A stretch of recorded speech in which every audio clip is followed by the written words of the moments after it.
What's up, everyone? Duke's not fine. Hope y'all feeling fine. We're back with Star Wars, and this time we're talking about Empire Strikes Back. A lot of people do think that Empire Strikes Back is better than the first one. I really love the first one. Now, do I agree? Absolutely yes. This is by far one of the best sequels that I've watched so far. And the story of this one is that Luke needed to go to Dagobah to train, but before he could do that, the Empire Strikes Back, and he was able to hold down the walkers for the rebels to escape. And that he went to Dagobah to train while Han and the others escaped on the Millennium Falcon. But the problem is that the Falcon needed to be repaired. Let's talk about the walkers, because it still proves that Star Wars special effects still holds up.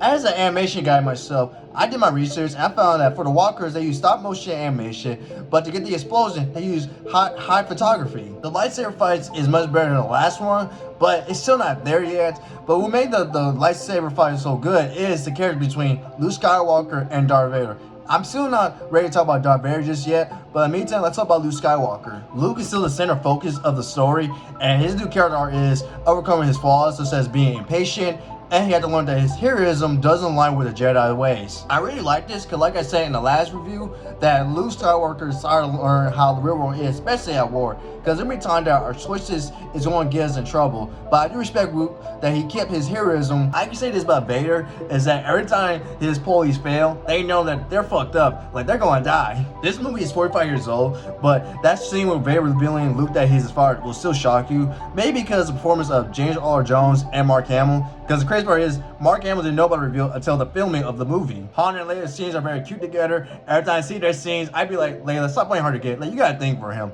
Chewie, R2-D2, and C-3PO are so good. And C-3PO, you just gotta realize, you have like a reckless crew at this point. Y'all don't know this about me, but Yoda is by far one of my favorite Star Wars characters. And I really love his line, do or do not, there is no try. Because that will stick out to you. And I really like his dynamic with Luke, because he brings out Luke that don't stop down on yourself, because that is not the way of the Force. Lando is also great, and John Williams' score is still peak, especially for the Imperial March.